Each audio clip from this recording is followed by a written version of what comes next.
Hello everyone, কেমন আছো তোমরা সবাই? আশা করছি সবাই খুব খুব খুব ভালো আছো। আমরাও খুব ভালো আছি। তো সকালবেলা টম বলছিল ওর খুব খিদে পেয়েছে, ওকে কিছু বানিয়ে দিতে। তো দেখলাম ঘরে 4টে রুটি রয়েছে।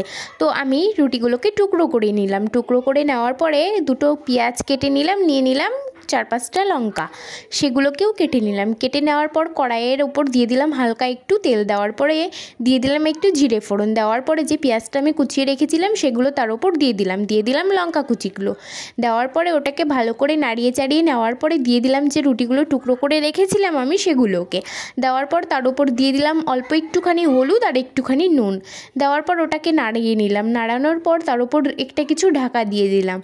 তো 5 মিনিট পরে উঠিয়ে ঢাকনাটা দেখলাম যে ওটা হয়ে গেছে। তো নামিয়ে নিলাম একটা প্লেটে।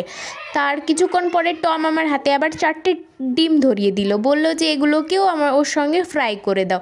আমি বললাম ঠিক আছে বাবা, দাঁড়াও দিচ্ছি। তারপরে ডিমগুলোকেও ওর সাথে ফ্রাই করে দিলাম। ফ্রাই করে দেওয়ার পরে প্লেটে করে সাজিয়ে নিয়ে আসলাম ওর জন্য। ওই দেখো খাওয়ার জন্য বসে রয়েছে।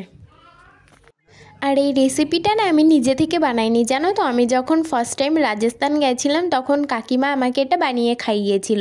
সত্যি খেতে খুব সুন্দর লাগে। তোমাদের যদি ইচ্ছা করে তোমরাও বানিয়ে খেতে পারো, দেখবে খুব ভালো খেতে।